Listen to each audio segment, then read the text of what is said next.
அனைவருக்கும் ஓய்வு நாள் நல்வாழ்த்துக்கள். ஹாப்பி சாபத். இன்றைக்கி நம்ம ஊழியர்கள்லேருந்து எதை பற்றி பார்க்க போகிறோம்னா, ரஷ்யாவில் இருக்க ஒரு தம்பதியார் பற்றி தான் பார்க்க போகிறோம். அந்த தம்பதியாரோட பேர் என்னன்னா ருவீம், அலியோனா. அவங்க வந்து சவோஸ்கி அப்படின்ற ஒரு ஊரில் தான் வந்து வசிச்சுட்டு வராங்க. அந்த சவோஸ்கி ஊரில் வந்து ஒரு சவோஸ்கி அட்வென்டிஸ்ட் பல்கலைக்கழகம் ஒன்று இருக்குது. இந்த பல்கலைக்கழகத்தில் அது வந்து இந்த பல்கலைக்கழகத்தில் ஒரு ஹையர் செகண்டரி ஸ்கூல் இருக்குது, ஒரு ப்ரைமரி ஸ்கூல் இருக்குது. அந்த ஊரில் இருக்க மக்கள் எல்லாருமே அந்த ஹையர் செகண்டரி ஸ்கூலையும் ப்ரைமரி ஸ்கூல் பற்றி தான் பெருமையாக பேசிட்டு வருவாங்க. அந்த அலியோனு அவங்களோட ஃப்ரெண்ட்ஸும் வந்து அந்த ஸ்கூலில் தான் தங்களுடைய பிள்ளைங்களை சேர்த்துக்கிறதாகவும் அவங்க பிள்ளைங்க வந்து ஒழுக்கமாக வளர்கிறதாகவும் சொல்லிட்டு வராங்க. ருவீமும் அலியோனாவுக்கும் ஒரு கனவு வருது. அதாவது அவங்க பிள்ளைங்களையும் வந்து அவங்க வந்து அந்த ஸ்கூலில் சேர்க்கணும்னு ஒரு கனவு வருது. அவங்க அதுக்கப்புறம் வந்து தென் ரஷ்யாவுக்கு போயிட்டாங்க. தென் ரஷ்யாவுக்கு போனதுக்கப்புறம் 6 வருஷம் கழித்து அந்த ஸ்கூலோட முதல்வர் வந்து ருவீமுக்கு ஃபோன் அடித்து, இங்கே போதகர் தேவைப்படுது, உங்கள் குடும்பத்தோடு வாங்க அப்படின்னு சொல்கிறாரு.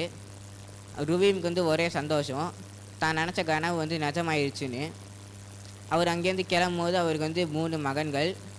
அதில் மூத்த மகன் வந்து ஃபஸ்ட் ஸ்டாண்டர்ட் படிக்க சேர வேண்டிய நேரம். அப்போ வந்து அவங்க வந்து அந்த சவோஸ்கி செவன்த் அட்வென்டிஸ்ட் ஸ்கூலில் வந்து சேர்க்க நினச்சி அவங்களுக்கு ரொம்ப சந்தோஷமாக இருக்குது. அவங்க போகிறாங்க, ஸ்கூலும் ஆரம்பிக்குது. ஸ்கூல் ஆரம்பித்து 2 வாரம் கழித்து ருவீம் வந்து வியாழக்கிழமை சாயந்தரம் 45 மினிட்ஸ் வந்து ஒரு பைபிள் கிளாஸ் வைப்பார். அது வந்து கட்டாயம் இல்லை.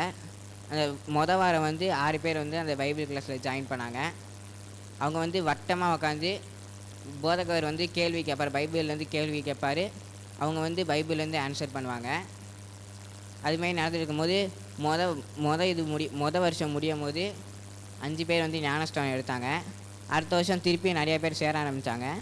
அது சேர்ந்ததில் ஒரு பையன் வந்து போதைப் பொருளுக்கு அடிமையாக இருந்தான்.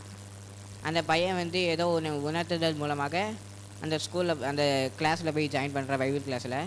அங்கே ஜாயின் பண்ணதுக்கப்புறம் அவன் வந்து அந்த போதைப் பொருள் அந்த அடிமையிலேருந்து வெளியே வந்துட்டான். அவன் தான் அந்த கிளாஸில் ரொம்ப சுறுசுறுப்பாக இருக்கான் அப்படின்னு சொல்கிறாங்க.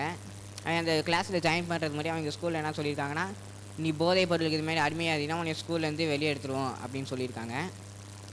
ரூபிமுக்கு அது வந்து ஒரு அற்புதமாக காணப்பட்டுச்சு, அவன் போதைப் பொருள்லேருந்து வெளியே வந்தது.